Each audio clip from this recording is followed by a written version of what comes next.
Welcome to another Q&A episode of the Stronger by Science podcast. In today's episode, Greg and I answer listeners' questions about how and why to warm up, some practical ways to quantify training volume and assess fatigue, how to tell if you're a non-responder to creatine, and much more. Plus, as an added bonus, Greg gives a very detailed explanation of how to make the perfect homemade ice cream.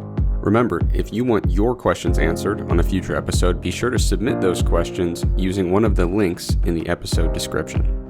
As always, thank you for listening and enjoy the show. Welcome back to the Stronger by Science podcast. This is another Q&A episode. I'm your host, Eric Trexler, and I'm joined by temporary guest host, Greg Nuckols. Thanks for having me back on. Of course. So, the first question, getting right to business, is a question that comes up all the time when it comes to looking at research on hypertrophy and just practical programming. By the way, the question comes from Chuck the One-Eyed Dog.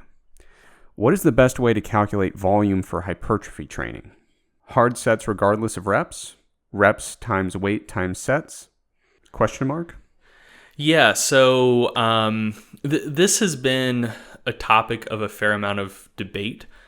So the traditional way to calculate volume for normalizing programs within the literature has been to use volume load, which is sets times reps times weight. Multiply those together, it gives you your tonnage, nice happy number in pounds and kilograms. It feels very scientific because you're calculating something.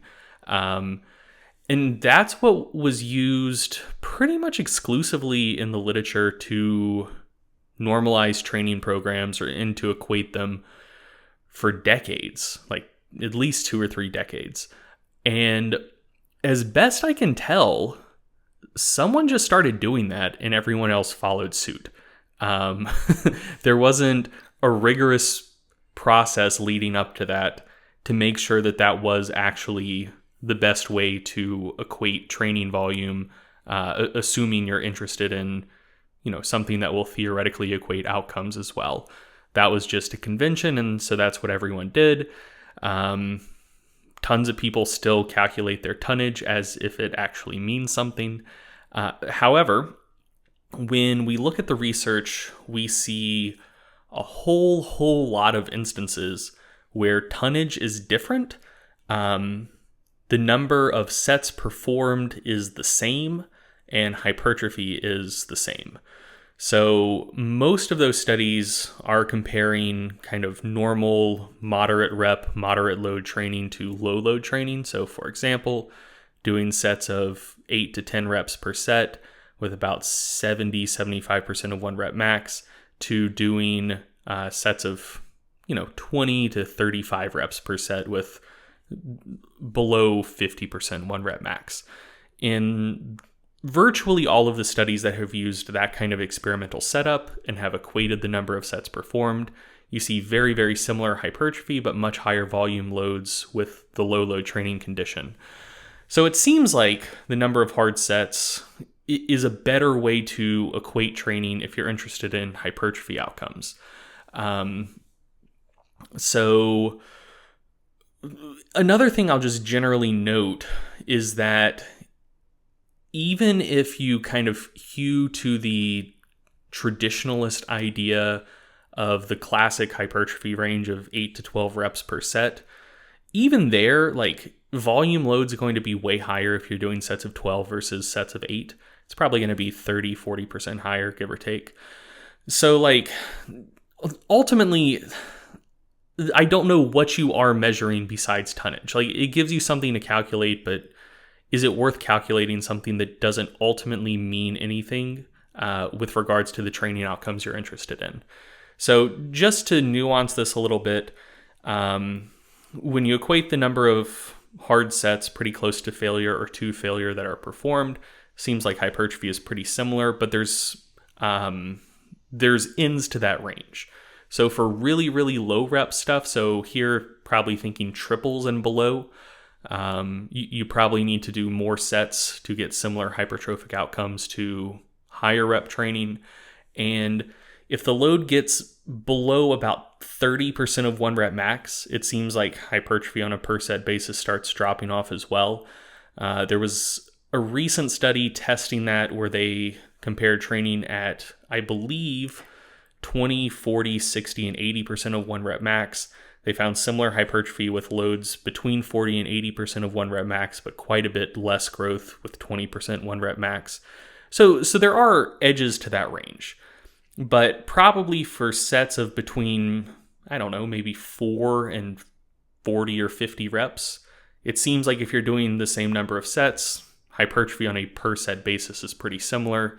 If you get too heavy, so probably, 85 to 90-ish% plus, like heavy doubles and triples, hypertrophy drops off.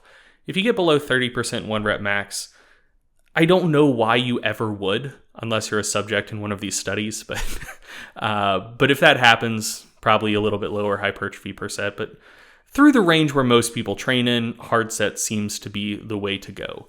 So that is if we're interested in hypertrophy.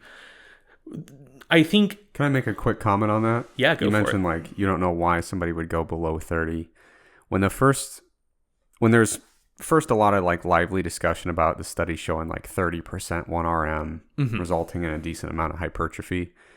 Even with that, I'm like, people were acting like it was some kind of hack. Like, oh, sweet, you can only lift with 30%. I'm like, who wants to do that, man? Like, yeah, that's not a fun way to train at all. I mean, I could see doing it for like curls or tricep extensions or something. If you're kind of masochistic and you're going for a ridiculous pump and to be in a reasonable amount of localized agony for a very long period of time, sure. But doing that for like squats or deadlifts, fuck that. I was at a conference once and somebody was sharing their results on one of those types of studies. And they mentioned that doing bicep curls with 30% 1 rep max, one of their participants developed rhabdomyolysis doing bicep curls. What? And I believe they actually ended up publishing a case report on that subject. That's wild. But like, can you imagine how intense that set of curls was, man?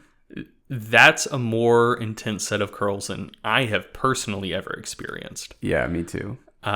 So the one thing I will say in favor of volume load is that it's probably pretty good if you're trying to predict the metabolic cost of training. So one thing that we know is caloric expenditure scales with work performed. So work here in the physics sense. And I mean, unless you have a lab setup, the best proxy you're probably going to get for that is volume load. So I think that worrying about volume load, if you're specifically trying to improve work capacity, so just purely the ability to do work in a session and recover between sets, I think volume load's probably a pretty useful metric then. Or if for whatever reason you're trying to maximize caloric expenditure during a training session, volume load's probably a pretty decent metric then. But for just purely interest in hypertrophy, number of hard sets seems to be the way to go for most circumstances. Now, before I jumped in with my anecdote, it sounded like you were going to transition to talking about strength. You mentioned that was kind of your take when it comes to hypertrophy. So both of the two things I've said to this point, there's research backing it. The strength thing is just kind of my hot take. I think if you're interested in equating volume for strength outcomes, it's still the number of hard sets, with the caveat that it needs to be at a relatively high intensity, so about 75% 1 rep max or above, and they need to be high quality, which is kind of a subjective thing, but I think we've probably all experienced it where, maybe you're doing a bunch of sets of 3 and the first 4 or 5 are good. And then the 6th set, you still get all the reps, but you just feel like shit. You can tell rep quality is not good. You're not snappy anymore. You go for rep 7, maybe you still grind them out, but it sucks even harder. I kind of think that those first 5 sets are the ones that are netting you the strength results. That's just my personal feeling. I don't have research to support that. But I think high quality, high intensity sets are the main thing you're interested in from a strength perspective. Just my opinion. So with strength, you mentioned that there was kind of a subjective quality aspect. Would that make it fair to say that there's both an art and a science to lifting? One could say that. That would be a good idea for an ebook. I agree. Or maybe a pair of ebooks.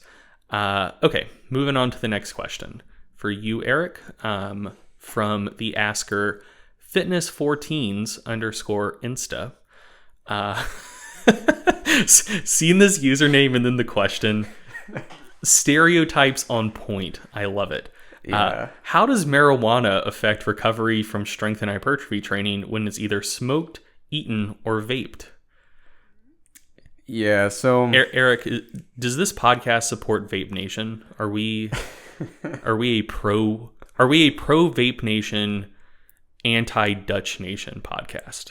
is Vape Nation, is that exactly what it sounds like, or is that like a real thing? It's like a dumb old H3H3 video.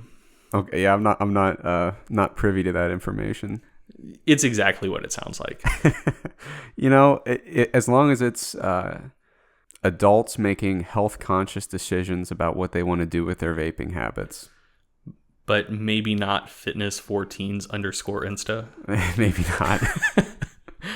So yeah, that's the disclaimer here. Don't do drugs, okay? If you do drugs, you're gonna have a bad time. However, I will answer the question. You might be surprised to find there are not a tremendous number of randomized controlled studies looking at resistance training recovery following vaping, eating, and smoking marijuana. We just aren't there yet. However, there is a decent amount of research on marijuana in general, so there's some useful information to be shared here. Now, one thing with marijuana that's interesting is there is some observational research indicating that people who tend to chronically smoke a lot of marijuana tend to have more visceral adipose fat and insulin resistance of the adipose tissue. It's observational, so take it or leave it. There is a review by Sansone and Sansone. I'm going to speculate that they're either married or related. But in that review, they noted there's been a decent amount of marijuana research on non-athletic populations. And what they found is that, generally speaking, marijuana does seem to affect metabolism. And it seems to increase body weight in people who have a low body weight initially. But in people who are normal weight or overweight at the beginning of these types of interventions, there's not a huge effect on body weight. So what you're telling me is this is that one weird trick for hard gainers. That's not what I'm telling you. It's not what I said. I'm not telling you to initiate your dreamer bulk with a bunch of marijuana. But in any case, so there's some conflicting information about whether or not it contributes to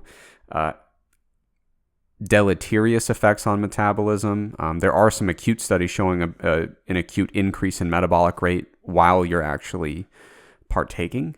But I don't know if it's worth doing much with that. I don't think a lot of people are smoking marijuana for any kind of perceived metabolic benefit. If you are, don't hold your breath on that. Now, there are a few review papers talking about marijuana and how it relates to athletics. And the reason for that is because marijuana is a banned substance on drug testing panels. So that's actually changed recently. Oh, is it? Yeah. So I think this changed 3 or 4 years ago. Okay. Marijuana is banned for in-competition testing. It is not banned for out-of-contest testing for most major organizations. So including WADA? I think it may still be for the NCAA. Mm-hmm. I am almost certain that WADA allows athletes to use marijuana outside of competition, but not if it's in their system during competition. Interesting. But in any case, if you look back at the research on failed drug tests, historically speaking, marijuana actually tends to be usually in the top 3 or 4 substances that people get popped with, mm-hmm. Which I didn't expect it to be that high. But there have been some studies looking at whether or not there could potentially be an ergogenic value to marijuana. because people said, well, if it's banned in sport, let's see if it actually helps with sport. Mm-hmm. And it's not ergogenic, which probably shouldn't be a big surprise. Aside from the potential for long-term lung issues from smoking, generally speaking, when you look at performance outcomes, it either hinders performance, especially with things that are taxing on the cardiovascular system, or just has no effect. And there have been some studies, I think some of the individual studies mentioned like a few of the people just didn't want to work out.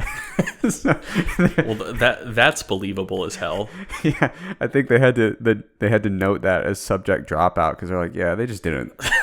they weren't feeling it, which is kind of funny. No, so true story.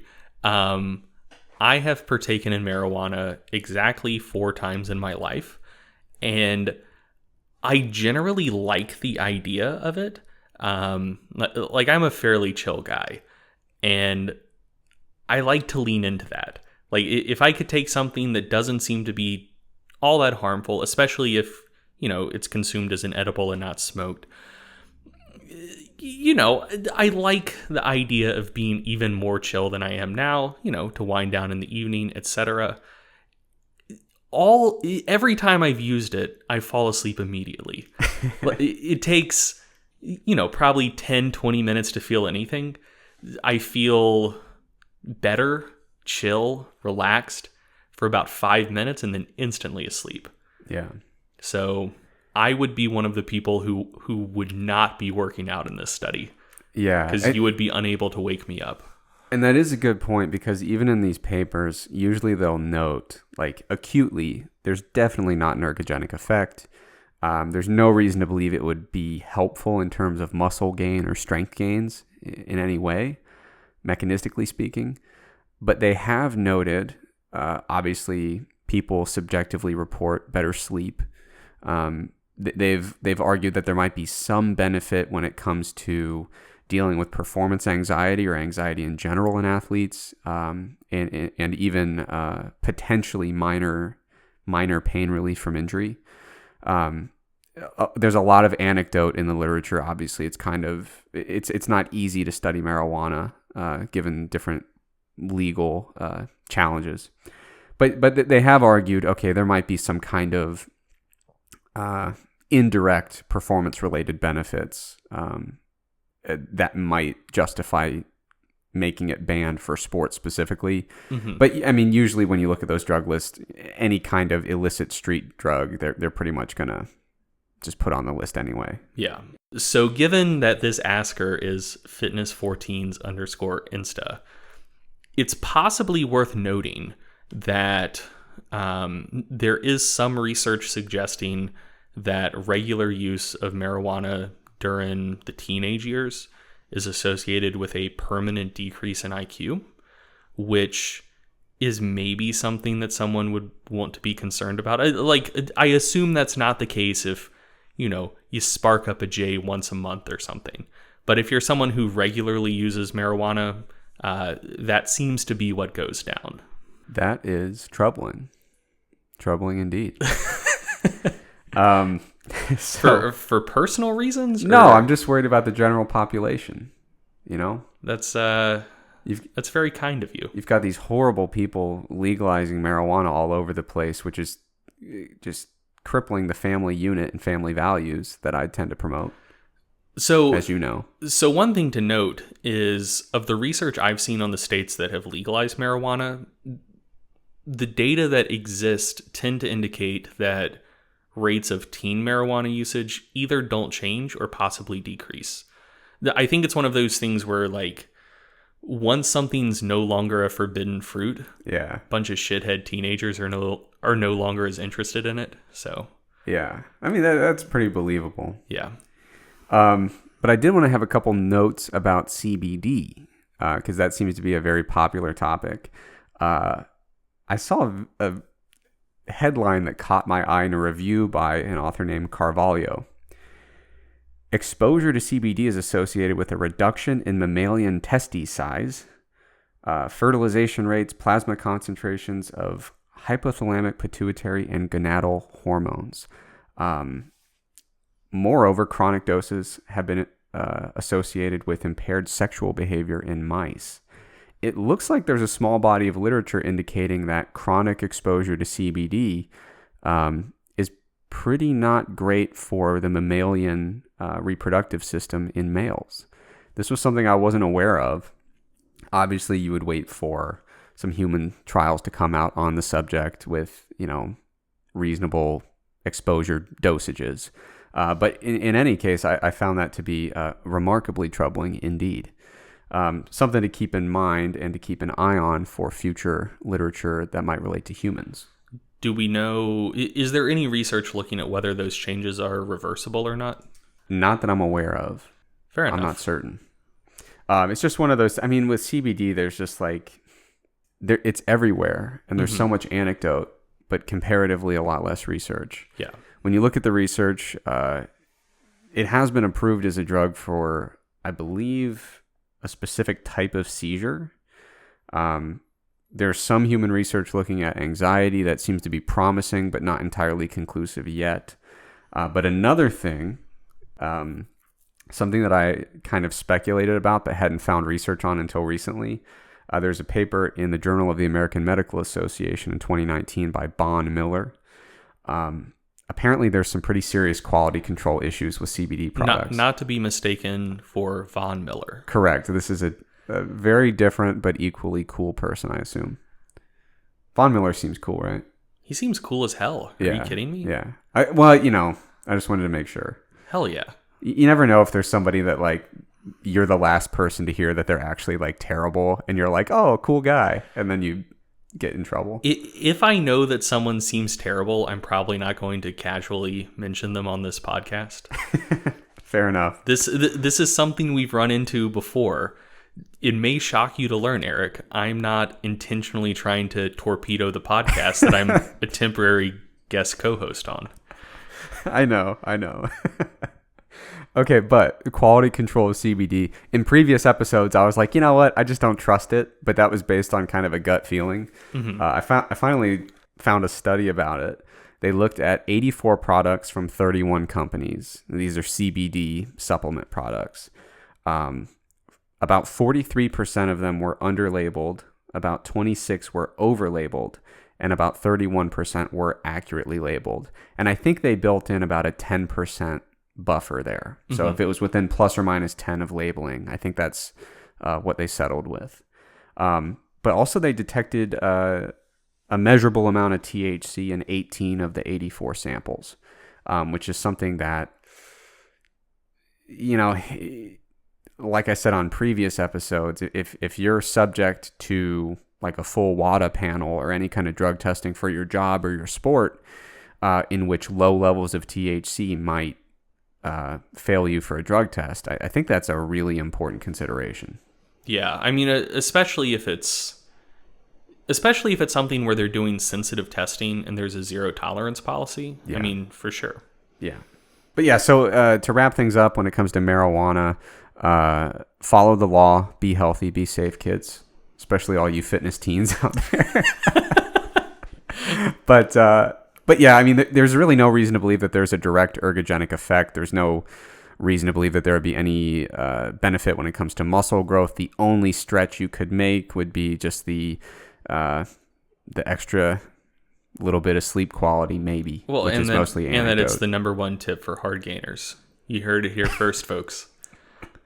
Absolutely not. Okay, let's get to some more mainstream fitness. Here's a question from Barry Maguire Fitness. Isn't that a movie? Jerry Maguire. Yeah, that was Jerry Maguire. I'm so stupid. All right. We both have bad and different problems with names. Yeah. You are unable to read and pronounce a name that you read. Correct. And I'm unable to remember any name ever. Yeah. So here's a completely true story. So after graduation, my wife and I moved out to California. We lived in a house with 5 other people. One of the guys we lived with, his name was Rob, and Rob's girlfriend also lived there. I probably spent 7 to 8 hours a day, with me and Rob's girlfriend being the only two people home because she was unemployed and I worked from home. And so like I have had untold hours of conversation with this person.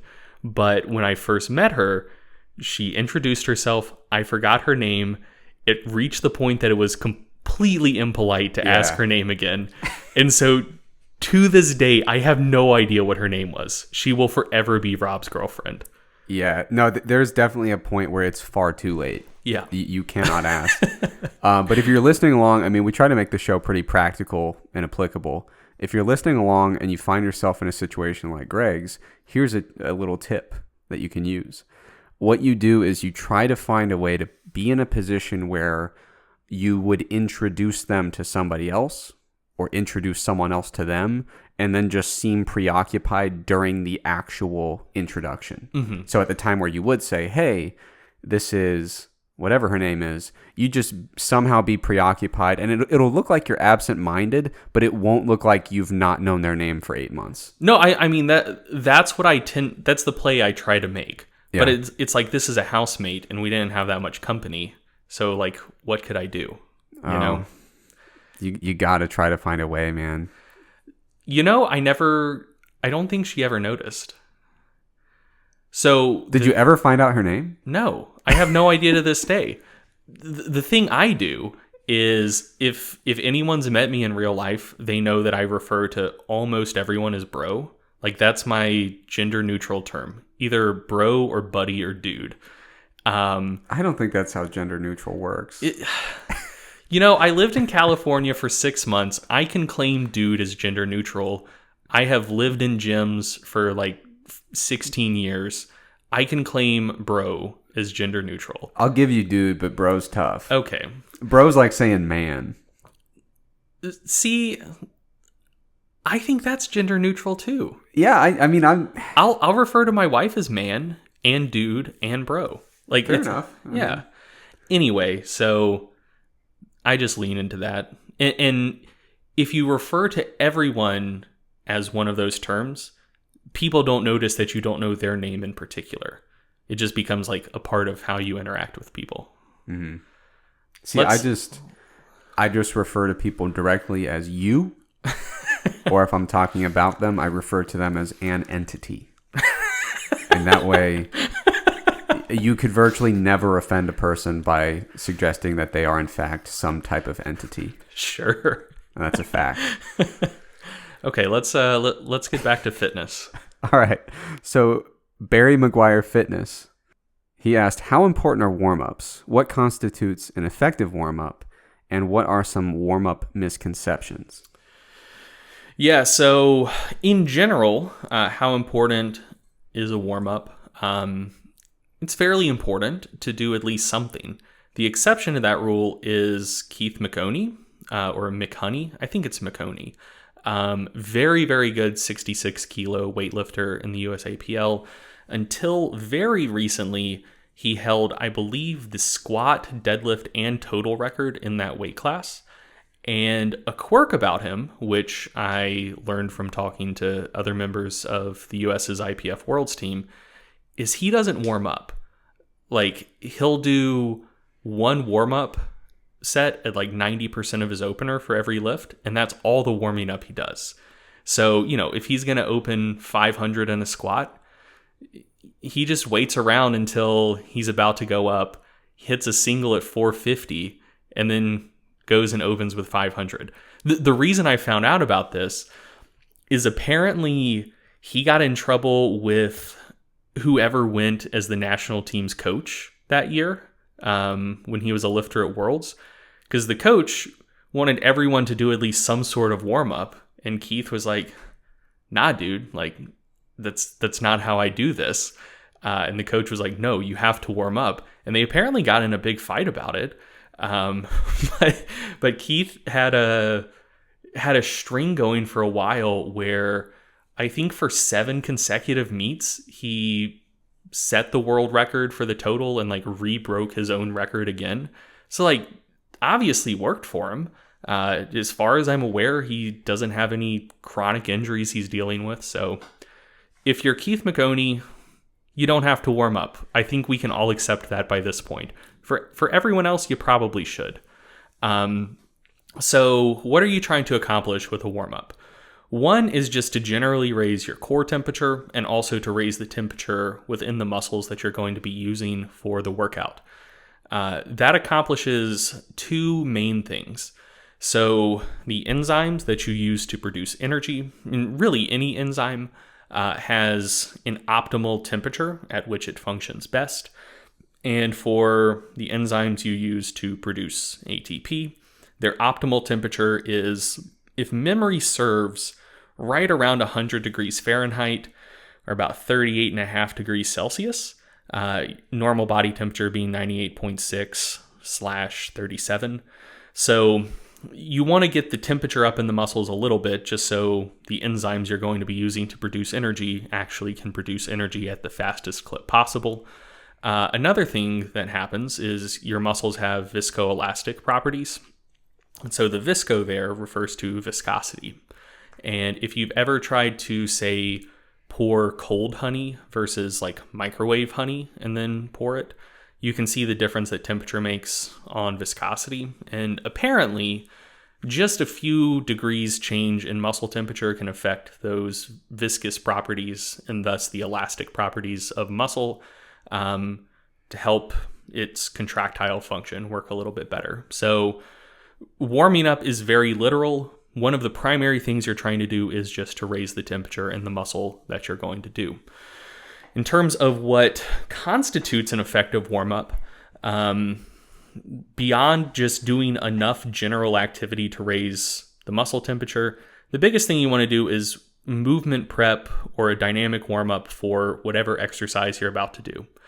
If you're a team sport athlete, that may be relatively elaborate because you're about to be doing a bunch of different stuff. You're going to run, you're going to jump, you're going to cut, you're going to move in different planes, you're going to pivot. If you're a lifter, you're probably going to do a relatively basic exercise moving the bar in one plane. So I tend to think you don't need a very elaborate warm-up, and your movement prep is just, doing lightweight for the exact exercise you're about to do. So, if it's squat, start with the bar, do the bar for 15, 20 reps, go up a little bit, do 10, 15 reps, whatever. Just get some blood flowing, lubricate the joints a little bit. I tend to think that's about all most people probably need to do. However, I think a fair amount of an effective warm-up for an individual depends on that individual and depends on feel. So, for example, I would never claim that everyone should do lacrosse ball rolling on their hips, their piriformis, their glute med before they squat and deadlift. There's no evidence that it's effective. Most of the research looking at the effects of foam rolling or self-myofascial release on subsequent performance finds that it doesn't really do much, like nothing interesting on average. So I wouldn't say, everyone needs to do this. But I know for me personally, it makes a big difference. So I do it. And I think that warm-up should probably be tailored in that fashion. So if as you start building up to your main work sets on whatever movement you're starting with, if you're frequently finding that something just feels bad or feels off, try different dynamic stretches, try different, maybe even static stretches, try foam rolling particular muscles. See if something just subjectively makes you feel better. If it does, cool. Add that to your warm-up. But there's very few things that everyone has to do beyond just very basic movement prep.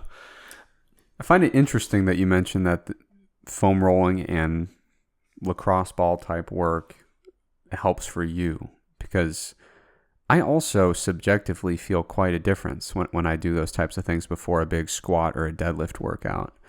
And I've heard you talk about the research on self-myofascial release before, and I would have assumed that you thought it was all completely BS. I had no idea that you actually did some of that yourself.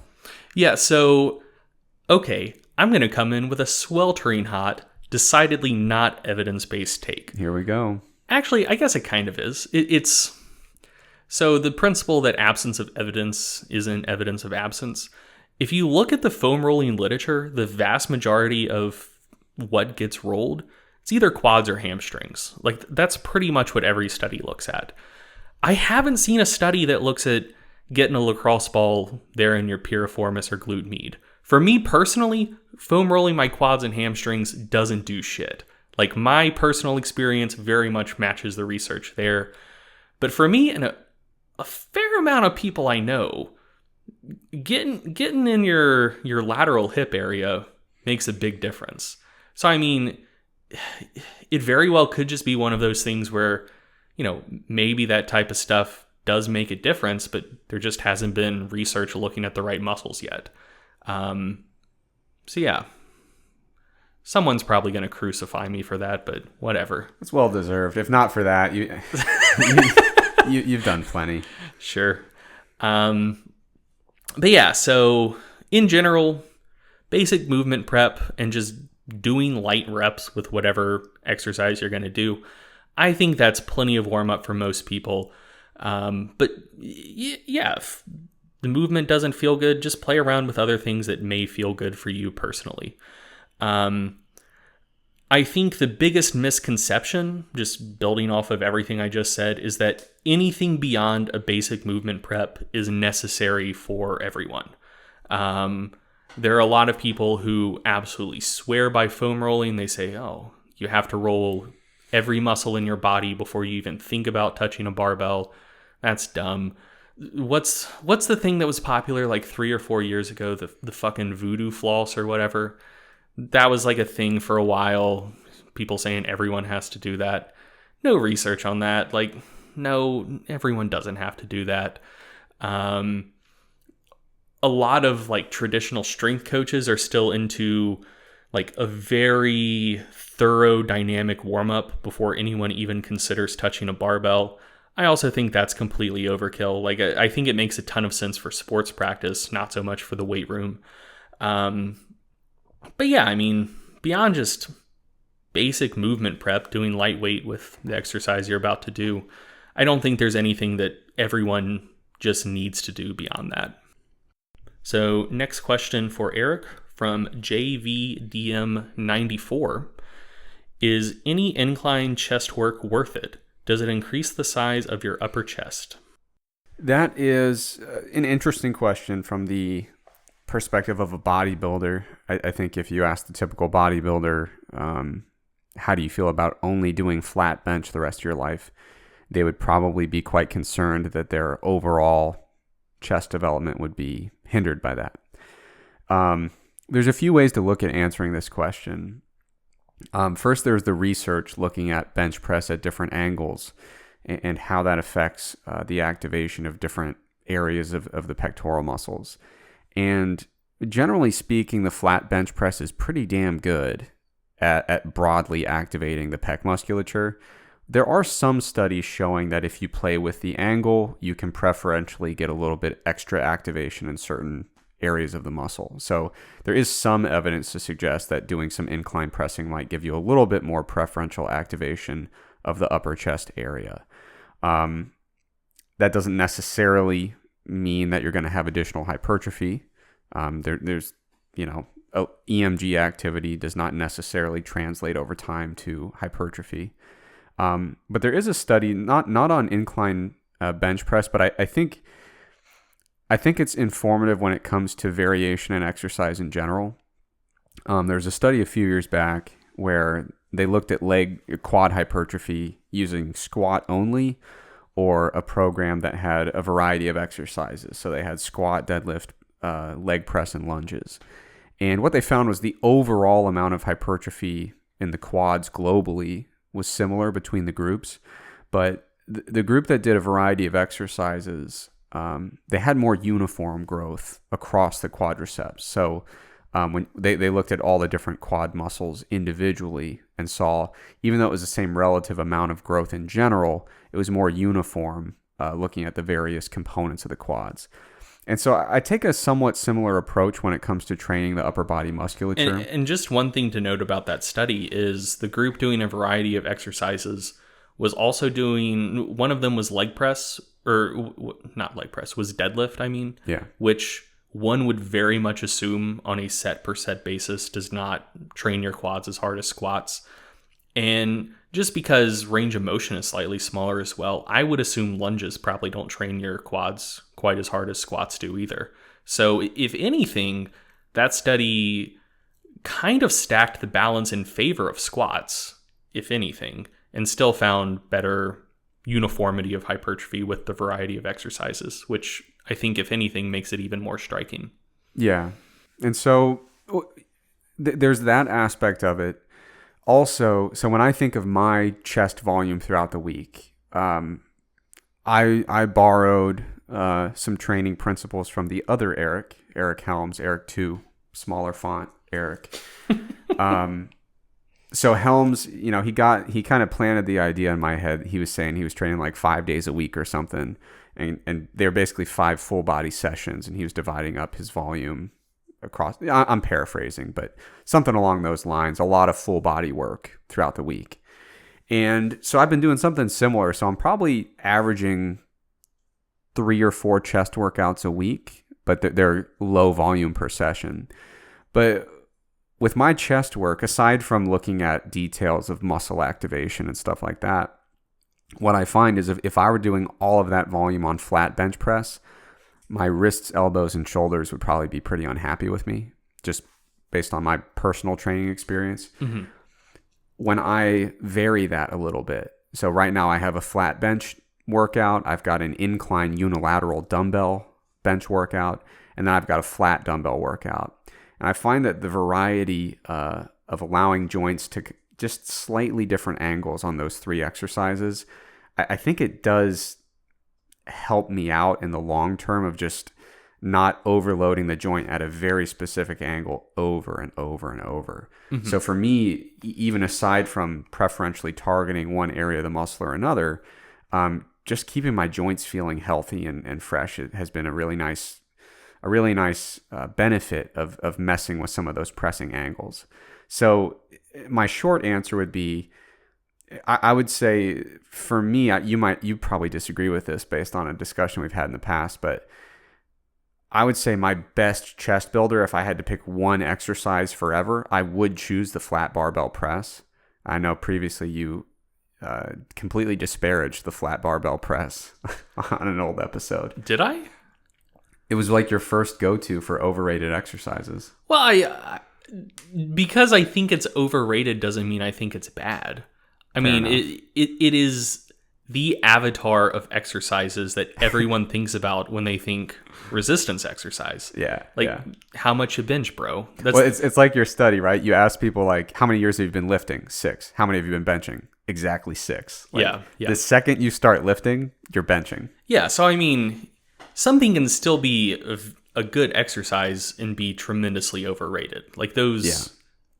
That's not logically inconsistent. Well, I'm not a nuanced thinker, so I try to boil things down to the important parts.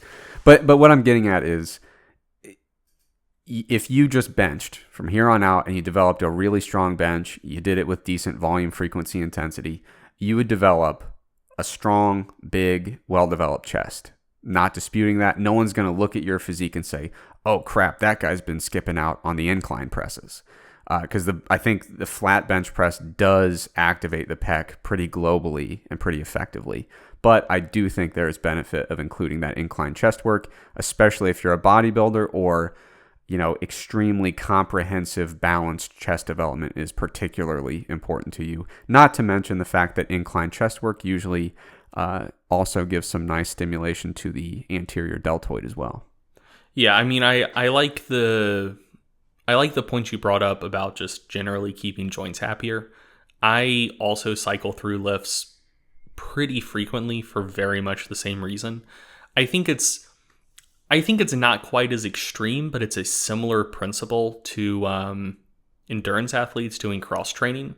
So, like a runner who just runs year round generally has a greater risk of chronic muscle or joint issues than someone who, does most of their training running, but also mixes some biking and swimming in as well.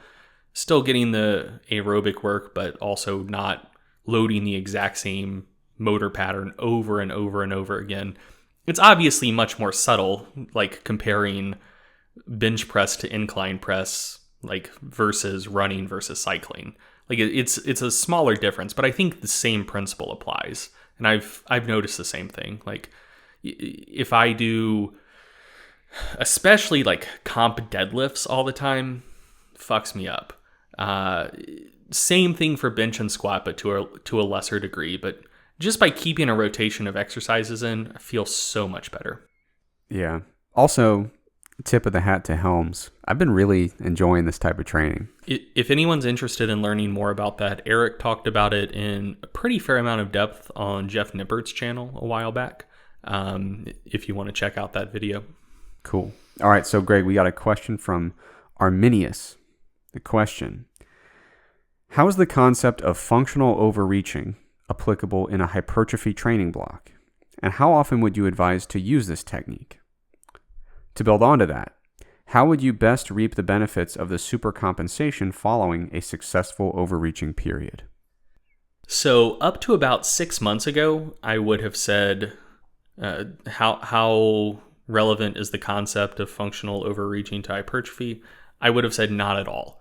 And I think I would have had pretty decent reason for saying that. You train, you stimulate muscle protein synthesis. Within 48 to 72 hours, it seems like muscle protein synthesis goes back to baseline, and it kind of stays at baseline until you train again. There's going to be some fluctuations based on how recently you've eaten a protein-containing meal with a high amount of leucine. But for the most part, you get that spike around the workout, goes back to baseline a few hours later, or a couple days later, and that seems to be the general process.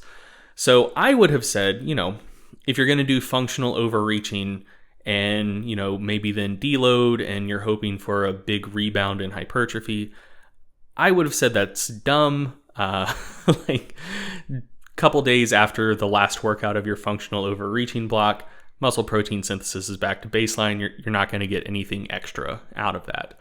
However, there was a recent study by Bjornsson and colleagues which did show that functional overreaching and kind of a subsequent overshoot in hypertrophy is a thing. But I still don't know how relevant it is to most people. So in this study, the subjects were untrained and the training protocol was kind of contrived. So they had 2 blocks of 5 days of training separated by 10 weeks, or not 10 weeks, by 10 days. So they trained for 5 days. They did 7 training sessions during those 5 days. So the first 3 days, they trained once per day. The last 2 days, they trained twice per day. These were low intensity, very high rep sessions, bunch of sets taken to failure. This may have been the study that you talked about where someone had rhabdo. I think, if memory serves, when I reviewed the study for Mass, there was either 1 or 2 subjects that they said they had to drop because their creatine kinase levels were getting completely out of control. And if you look at even like group level, this Bjornsson study, yeah, I was this ain't it. So there must be a lot of rhabdo happening out there. I could be misremembering it, but I do remember that the initial spike in creatine kinase, even on the group level, was outrageous. That's plausible. I mean, yeah. People get rhabdo. Sure. All over. But yeah, so very, very challenging training for completely untrained folks. 5 days of training, 10 days of no training, another 5 days of training, just running back the training program from the first 5 days. So 3 days with training to failure once per day, 2 days of training to failure twice per day. And then they took various measures of hypertrophy after the last session, 3 days after the end of the study, 10 days after the end of the study. And I don't think they took hypertrophy measures 20 days after, but they did take strength measures. But as far as hypertrophy goes, they found that fiber hypertrophy, so when they took a biopsy and looked at the cross-sectional area of type 1 and type 2 muscle fibers, it was the highest 10 days post-training. So it was higher at 10 days after the last workout than 3 days after the last workout. And the difference was actually reasonably large. So at least on a fiber level, there did seem to be a delayed hypertrophic response and kind of a rebound and overshoot in fiber size after an overreaching block of training. For untrained folks, this was absolutely overreaching. However, for someone who is interested in the appearance of hypertrophy, I don't know how relevant it is, because they also took ultrasound scans to get whole muscle cross-sectional area, and that was basically unchanged for the vastus lateralis and the rectus femoris from 3 days post-training to 10 days post-training. So they saw an increase in fiber size, but they didn't see a increase in whole muscle volume.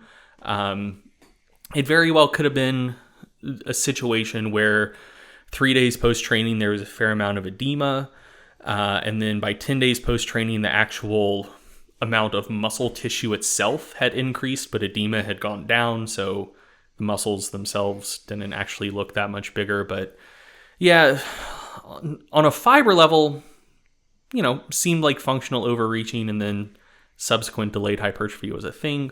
Whole muscle level, not much going on. So I think we can say that the concept is possible, but I still don't have much confidence in it, because one, the training programs were kind of over the top, not the way most people would approach training. Two, the subjects were untrained. We don't know whether this would apply to trained lifters or not. And three, most people who care about hypertrophy want their whole muscles to look big. We're not taking biopsies of ourselves to flex on Insta and say well, look at that. My type 1 fibers got 7% larger. Suck it, haters. You want your actual muscles themselves to look bigger. So anyway, I think it's possibly a thing. There's not much research on it. So I kind of revert to my original stance of I don't think it is really all that relevant or useful in the real world. Yeah. So I think part of the question was, so if it does exist, or if it is useful, how would you best reap the benefits? Would you say just leave it, don't worry about it? Yeah. So, the thing with any sort of overreaching, because you see this with strength as well. In some of the research that tests peaking models, what they might do is, have people ramp up their training volume for 2 or 3 weeks. Performance decreases a little bit during that time span. They deload them. Performance increases, and it increases above the level it was prior to the overreaching block. And they're like, oh, look, overreaching is good. We see this overshoot in strength. This is awesome. The problem is that's not testing the counterfactual. So, let's say during those 3 weeks of overreaching and then subsequent 2 weeks of tapering, you get a 5% decrease in strength. And then from the lowest point there, you get a 7% increase in strength, and you wind up 2% stronger than you were previously. You're not testing the counterfactual of just doing 4 weeks of normal ass training, during which time you may have gotten 2% stronger doing normal ass training, So I'm kind of skeptical of the concept of functional overreaching in the first place. I think people think it works because you get that performance decrease, you taper, you deload, you bring that fatigue back down, and then over the span of a week or two, you do get a pretty big spike in performance. But you get a spike in performance from a depressed level, such that it's probably not better or all that much better than it would have been had you not done the overreaching block in the first place. You're basically masking your performance gains and then removing the mask. Right. Yeah. So I'm kind of skeptical about whether functional overreaching is that useful in the first place for either strength or hypertrophy. Okay. All right. Next question for you, Eric, from Beth SKW. Can you tell if you're a creatine non-responder by whether or not you gain weight when you start taking it? For example, if your weight is the same after a week of taking a loading dose. This question comes up a lot. There are some research methods to figure this out. You know, we could do a biopsy, or we could do magnetic resonance spectroscopy, which is super intense imaging. Those are the ways in a research study that you would try to figure out if somebody's a responder or not. And really what you're looking at there is, when we gave them the creatine, did their muscle storage of creatine increase in response to that intervention? And it's kind of, because the methods of measuring that are invasive or hard to do, like hard to have access to and expensive.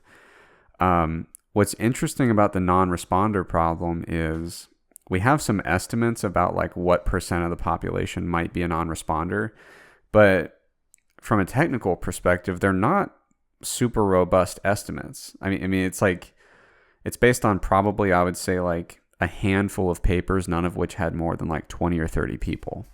So we've pretty much made like a global estimation from like a total of like 60 people. It's like one of those studies you see where in the title it says they're providing normative data about something, and they have like 40 subjects. Yeah. God, that drives me crazy. Yeah, so when people say like, how many non-responders are there? It's like the current estimate's like, I don't know, 20, 30% of people maybe. But it's based on some very small sample research and not many. Like, you can do small sample research and do like 1 million samples, and all of a sudden you've got a pretty decent estimate. But not a ton of studies that really directly have tried to hit this question head on. Well, and another question is like, especially with small samples, you have to wonder whether the samples you have are biased. Mm-hmm. So, you know, most people who are going to be signing up for a study taking place in an exercise physiology department somewhere tend to at least be somewhat interested in resistance training. And so like people who tend to be interested in resistance training also tend to eat a fair amount of meat. One of the things you noted in your article about creatine that we published on the site a while back was that people who eat a fair amount of meat, and, you know, particularly non-vegetarians, non-vegans, are likely to have higher base levels of creatine in their muscles and are probably more likely to be non-responders just because they have more creatine to start with. And so like the studies out there could have an artificially inflated rate of non-response because they may be a bunch of people who are already interested in resistance training and are already eating a bunch of meat, and are therefore more likely to be non-responders than the general population would be. So if it's a 20-30% non-response rate in those studies, general population, you know, could be 10%. We don't know. Yeah, and another thing to consider is, you know, sometimes we have a concept of non-response in physiology where it's like, oh, I was born with a defective receptor for that. Yeah. Like it doesn't work for me and it works for other people. When we talk about creatine, it's really a spectrum of responses. Mm-hmm. It's how much does your tissue creatine increase when you change your intake. And so that's another thing that's really important, is that it's not a non-responder-responder thing, really. It's more of to what magnitude do you respond. And some people it's going to be almost nothing.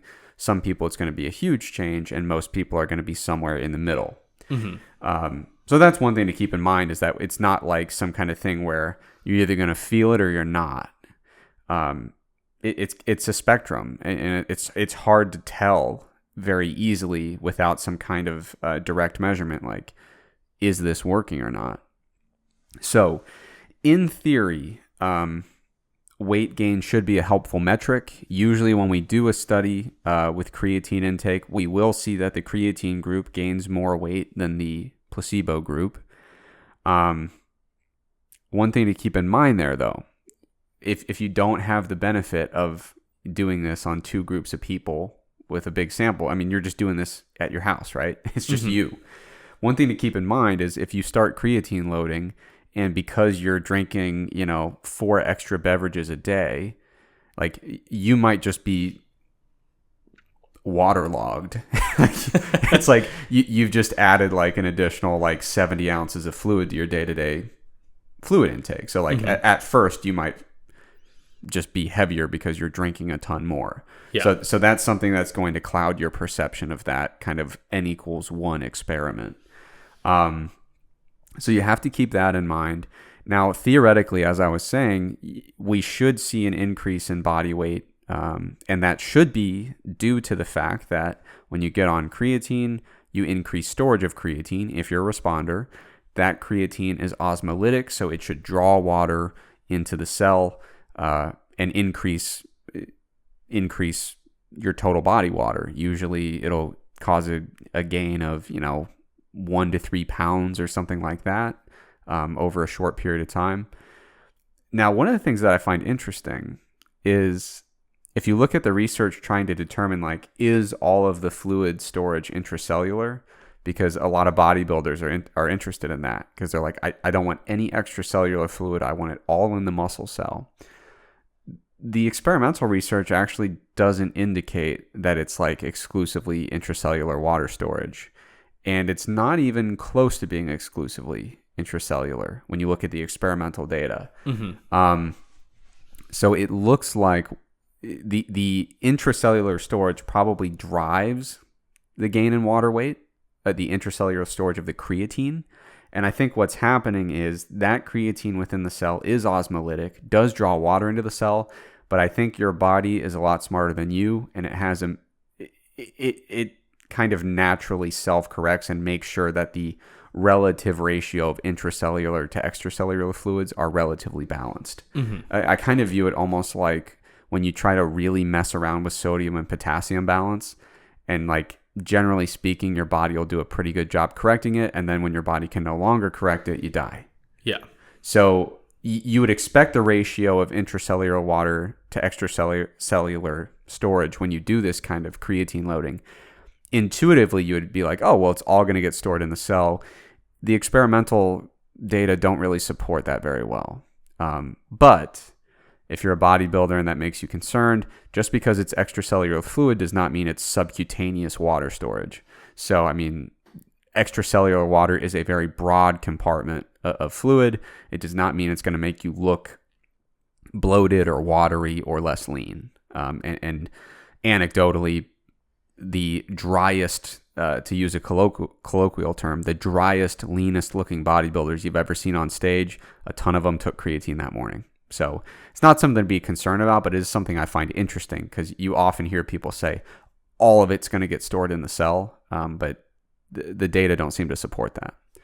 In any case, the best tools we have to try to figure out if you're a responder or not, you could try to use weight, but again, weight fluctuates a lot anyway. I mean, day to day, your weight's going to fluctuate a ton. You're going to introduce probably at least 40 to 50 additional ounces of fluid per day when you start loading. So that's going to really distort your judgment of body weight. But if you can look at that trend over a month or so and say, oh yeah, it looks like I've ticked up, a kilogram and a half, that could be informative. What I usually tell people is to focus more on performance. If you want to do loading, fine. If not, if you take it for a month, you should be good to go. If you look at your training log and say, wow, the last month seems to be a little bit better than a typical month would be for training, that might be a good indicator that you are a responder. It could also be an indicator that you have effectively placeboed yourself. But if your training log looks good and your training adaptations are good, and the creatine's really cheap, and the creatine's really safe, I'm not sure that's such a bad thing. And that's my hot take. No, I agree. So I actually have a creatine question for you, Eric. Okay. So something I'd never run up against, but since you know everything about creatine, I figured if anyone would know the answer to this, it would be you. That's a lot of pressure to put on somebody before you ask a question. So I was recently tagged in a thread on Reddit where someone said they didn't want to take creatine because it's too bitter. They said they were taking a creatine monohydrate powder. They linked to it. I forget the brand, but it was some like bulk wholesale retailer. It proclaimed to be plain creatine monohydrate. It wasn't a flavored product from GNC or something like that. And I said that shouldn't be bitter. Like, it may not actually be creatine monohydrate. Creatine monohydrate is supposed to be a chalky, generally tasteless powder. And then multiple other people chimed in on the thread, most of them saying like, yes, I take this exact same product. It's tasteless. And then a handful more people were saying, I take this product and it does taste pretty bitter to me. So what I was wondering is like whether it's more likely that whatever company that was just had a bad run of the product and maybe it was tainted with something, or whether creatine tasting might work kind of like cilantro or like papaya. So for people who don't know, cilantro generally tastes cilantro-y for most people. And then for some folks, it tastes terrible. They think it tastes like soap. Papaya tastes generally good and papaya-y for most people. And then for some people, it tastes terrible. It tastes like vomit. So I'm wondering if you know anything about taste perception and creatine and whether there might be some sort of weird taste quirk where some people would perceive it as bitter. So I'm not aware of that. This is one of those questions that the best person to ask would be like an industry insider, like a formulator, somebody who's seen every blend and permutation of creatine and all different sorts of temperatures and pHs and all that. Mm-hmm. At first, I thought you were going to tell me when you said bitter, I thought you were telling me a horror story, and it turned out they gave him caffeine instead, and now he's dead. I shouldn't laugh at that. No, I mean, that happened. I mean, I've never heard of a manufacturer mislabeling creatine as caffeine, but it's quite common that people take caffeine, and it seems that they've mixed it up with their other supplements. Because I think everybody knows caffeine's very bitter on its own. Yeah. So I thought you were going there with that, and I was like, God, I hope not. No. One thing that comes to mind, it could be just a subjective difference in taste. I wonder, so any creatine product in powder form, if you chemically analyze it, I'm pretty sure it's going to be some amount of creatine and some amount of creatinine in the product. I wonder if it's possible that they had a kind of crappy batch that just had a more creatinine in it, maybe.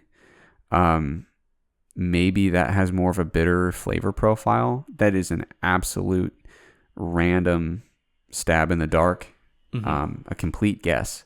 But I have not heard that. But if I took an unflavored creatine product and it was bitter, I would be pretty concerned and would almost certainly stop taking it.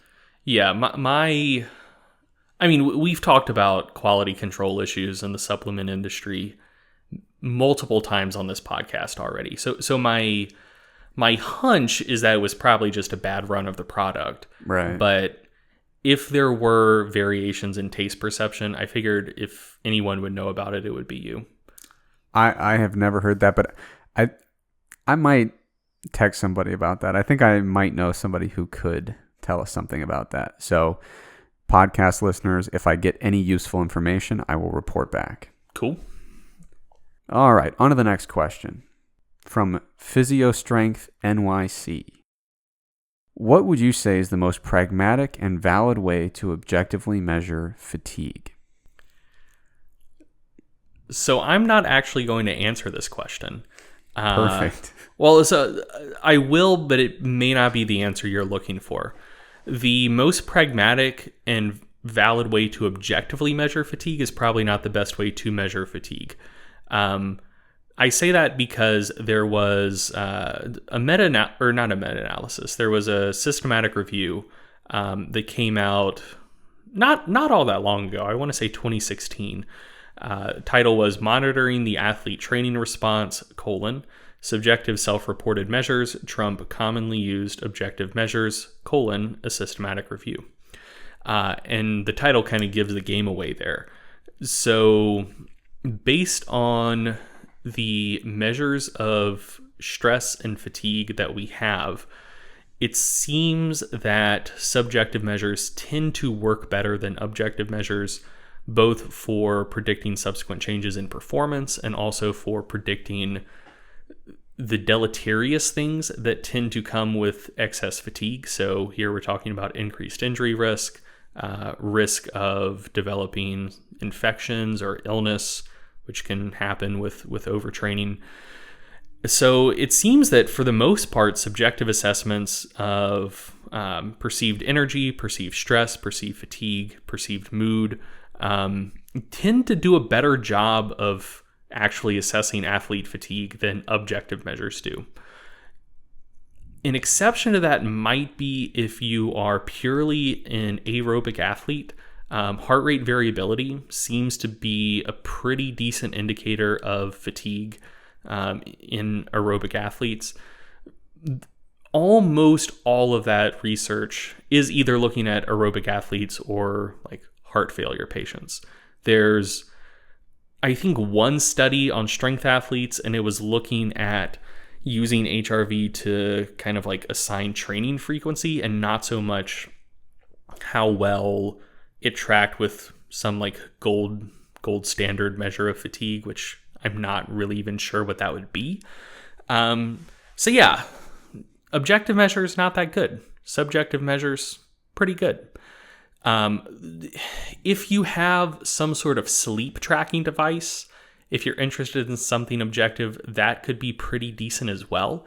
So a leading indicator of fatigue and overtraining that often, not always, but often kicks in before you actually start seeing drops in performance is sleep quality and duration start decreasing. So you're really tired, but you can't sleep. You're waking up more frequently in the middle of the night. It takes longer to fall asleep, etc. Generally, if you're tired, you're supposed to be able to sleep like a baby. Or, maybe you're just someone who has sleep issues all the time and you still just have sleep issues all the time. But if you generally sleep good and you generally sleep better when you're fatigued, and suddenly you're even more fatigued and you're suddenly sleeping worse, that is a marker of fatigue and possible overtraining that you can quantify objectively if you have some sort of sleep tracker device, but you can also quantify that subjectively. I mean, like, most of us know if our sleep quality sucks, or at least have a pretty decent idea of it.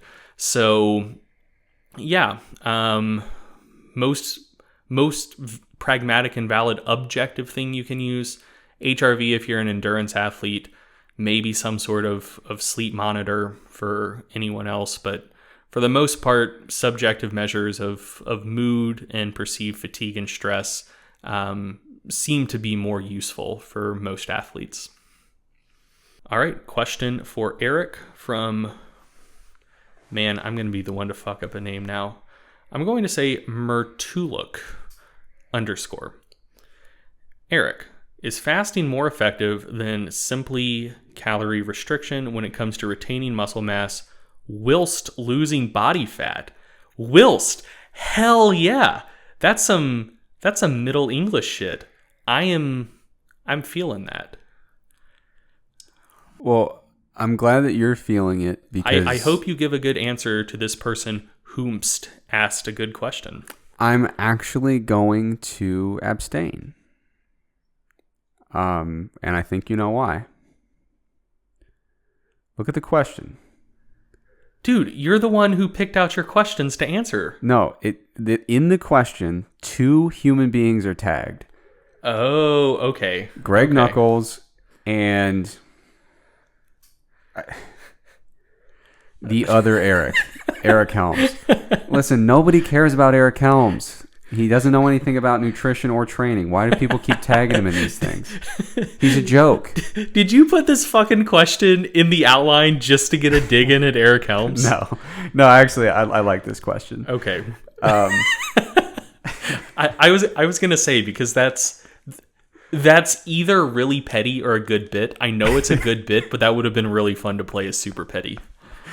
All right, so I don't want to go on and on about this because we did this question was asked before we did our big intermittent fasting episode, so we've kind of touched on it, but if for some reason you're behind and you haven't listened to that episode, when we talk about fasting, obviously fasting in general is catabolic. That's how that works, right? Like the general concept of fasting certainly would not be considered something that you would expect to promote or retain muscle mass particularly effectively. But I think this question is referring more to like intermittent fasting strategies, which can take a few different forms. In the research literature, intermittent fasting usually refers to some kind of alternate day fasting, where you might fast for every other day or a couple days a week, or just like one day early in the week, one day later in the week.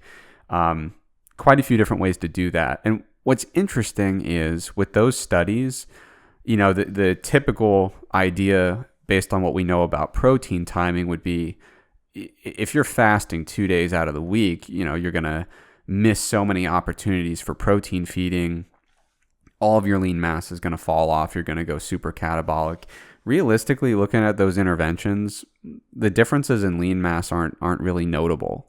However, those are in untrained people who, don't have a ton of muscle to start with. They're not doing resistance training. They're pretty sedentary and they're generally overweight or obese. So I don't want to overinterpret those findings.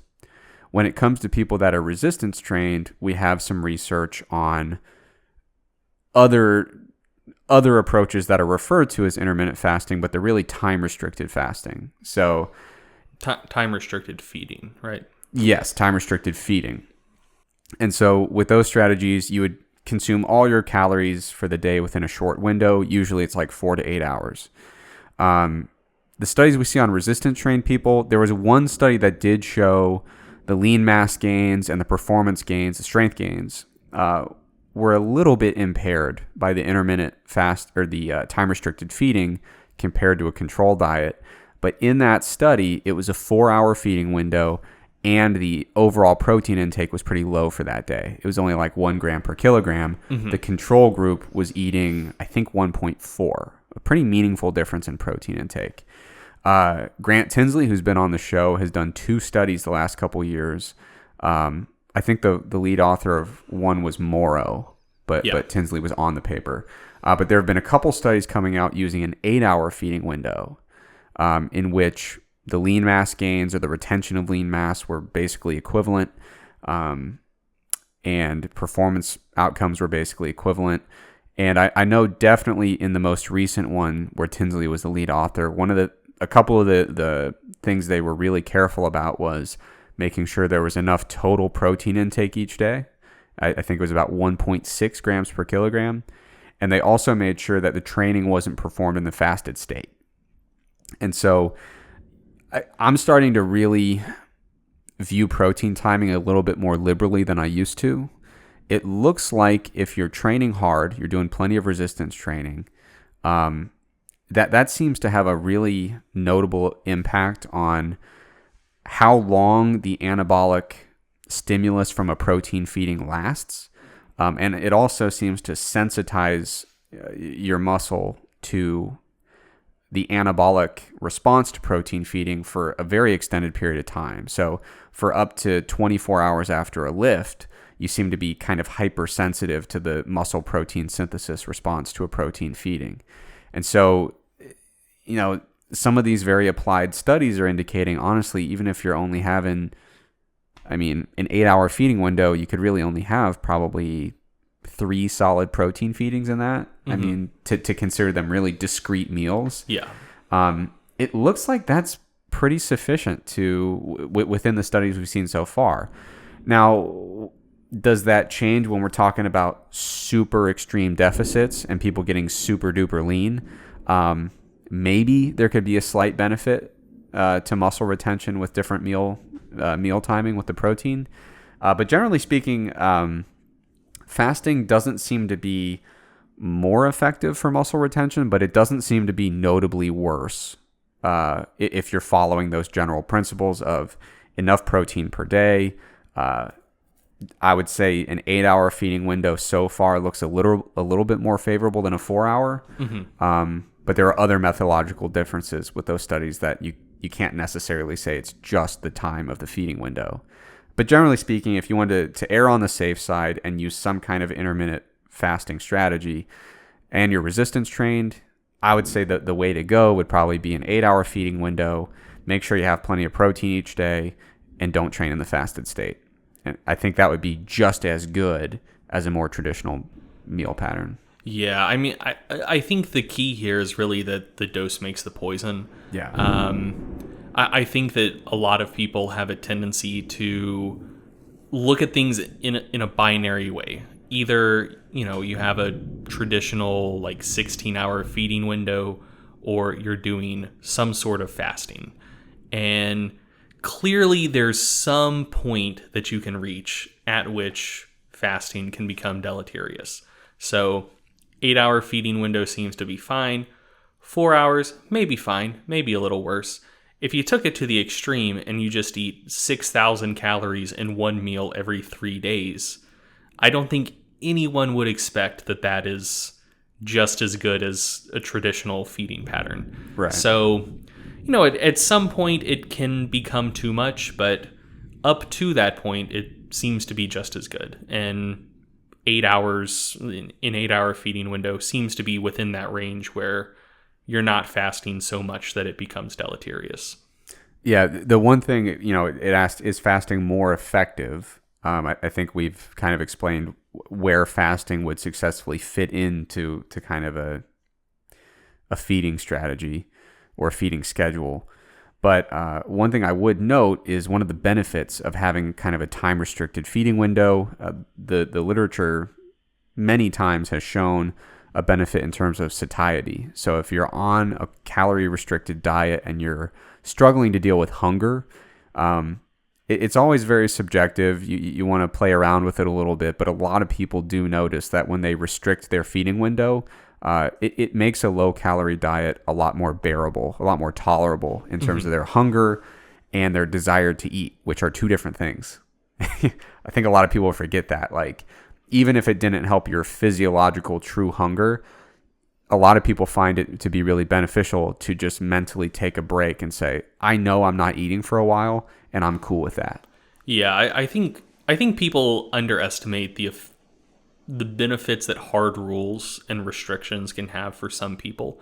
I mean, I think that's the exact same thing as the old bodybuilder adage of don't eat carbs after 6 p.m. Yeah. There's nothing magical about avoiding carbs after 6 p.m., but most delicious things have carbs in them. If you're trying to restrict calorie intake, having a hard cutoff at some point in the night for when you eat delicious foods is probably going to cause you to eat fewer delicious foods and naturally decrease your calorie intake. Definitely. Now, it's time for the most important question of the night.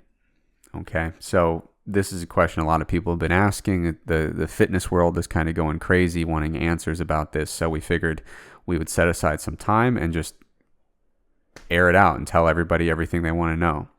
So the question is for Greg, and it's really a collection of questions. We're getting them from all sides these days.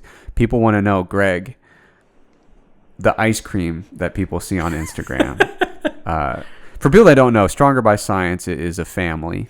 We have dinners every weekend. I always come over and bring a bunch of terrible food, and Greg makes a bunch of great food, and it works for everybody.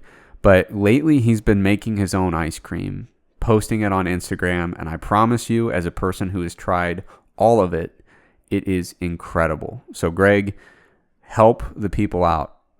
How do you make the ice cream taste so damn good? Yeah, so ice cream. Ice cream is hard to make bad, right? So you have something with high fat content and high sugar content. Unless you do something really stupid, it's probably going to be delicious. So really, we're talking less about how to make an acceptable homemade ice cream and more about how to kind of take it to the next level and make it a truly exceptional dessert that you can make for friends. And on that note, our friends that came over, they have family that owns a custard shop. Yes. And they were I think they were pretty blown away by the highly competitive nature of your ice cream versus the custard shop custard. I'll take it. But yeah, so really the main thing you need to be worried about with homemade ice cream is texture, because taste is going to be good. It's cream and it's sugar, and then as long as you don't fuck up the flavorings, like, taste is fine. Texture is really what separates a good ice cream from a bad ice cream, and texture is really hard to get right for a homemade ice cream. People who make it professionally, especially people who mass manufacture it, have a lot of industrial stabilizers that they will put in, which helps the ice cream not fuck up during shipping. So, I don't think that's a bad thing, but like, typically they're going to be using stuff that home cooks either won't have access to or won't have easy access to. And also the machinery you use can make a difference as well. So apparently for the perfect ice cream texture, that largely depends on how fast you whip the ice cream. That determines how much air you can get into it. So there are consumer devices that cost, I think, in excess of $1,000. If not, it's at least a few $100, where you can control like the speed the paddles turn. But that's probably not something that an amateur ice cream maker is going to invest in. And I know that the top of the line is, I believe, called a Paco Jet.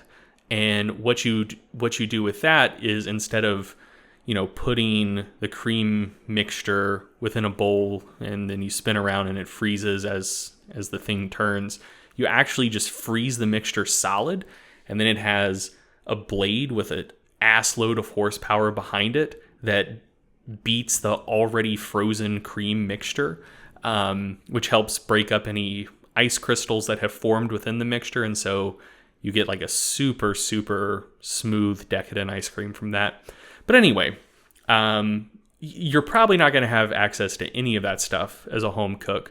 So the main struggle you have is texture. So there's a couple ways to make ice cream that's going to have an appealing texture and that's going to keep well in your freezer. The name of the game is you're trying to have a bunch of little ice crystals instead of a few large ice crystals. The way to get a bunch of tiny ice crystals is basically to emulsify the mixture as well as possible, and to have as many things that are going to absorb water as possible, so there's not just a bunch of extra water floating around that can form those large ice crystals. So there's two ways you can approach that. One is with emulsifiers, and so here we're talking egg yolks. I think your best bet for homemade ice cream that's going to keep in your freezer for a long time is to go frozen custard style with egg yolks in it, and then also to add stabilizers that you will have access to. So here I'm thinking xanthan gum, skim milk powder, and cornstarch. The protein content in the milk powder, and just, I'm not totally sure how xanthan gum works. I'm not going to try to bullshit an explanation. And then with cornstarch, per unit of volume, it just absorbs an ass load of water to help keep there from being free water in the mixture that can float around and form large ice crystals. So here's how you make a super, super good homemade ice cream base. You start with a pint of cream and a cup of milk. You put that on the stove over medium-low heat. You go ahead and throw in a 1/4 teaspoon of xanthan gum. You can probably find that at most stores. It's pretty common now. A lot of vegans use xanthan gum as an egg substitute. So as more stores have started catering to a vegan lifestyle, xanthan gum has become more ubiquitous. You're giving me a face. They just eat plain xanthan gum as a... No, like not as like scrambled eggs. But if you're like if like a brownie recipe calls for an egg, okay, you would use xanthan gum. I was like, dude, that is a bridge too far. You no, vegans have gone. I understand that face now. So xanthan gum is more forgiving than a lot of other stabilizers, which is why I go with that. So you're going to throw it in the milk and cream mixture as it's coming up to temperature. Make sure you whisk it in really well so it fully dissolves. And you just keep that over medium-low heat. Keep an eye on the temperature. Eventually, you want that to get up to 180 degrees Fahrenheit, which is some number of degrees Celsius. That's part of the metric system that I can't do conversions with super quickly yet. So 180 degrees Fahrenheit, that's what you're aiming for.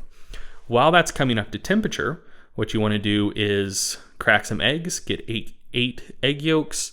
You can save the whites for whatever you would want to use egg whites for, scrambled egg whites, egg white omelets. Want to make some meringues, go for that. You can throw them out, but if you're trying to reduce food waste, there are plenty of other things you can use the whites for. We just need the yolks. You're going to get 8 egg yolks. To that, you're going to add between 3/4 of a cup to 1 cup of sugar, depending how sweet you want your ice cream. And you're also going to add 2 tablespoons of skim milk powder for the protein content and 1 tablespoon of cornstarch. You're going to want to whip that mixture up really well. You can use a hand whisk, or you can use a whisk, but a hand blender is probably going to be a lot quicker and more efficient. And you just want to get that mixture until it's relatively thin and ribbony. So once that's whipped up, then you're just tending the milk and cream mixture until it gets up to 180 degrees Fahrenheit. When it gets to that temperature, you're going to ladle out about a cup of that mixture into your egg mixture.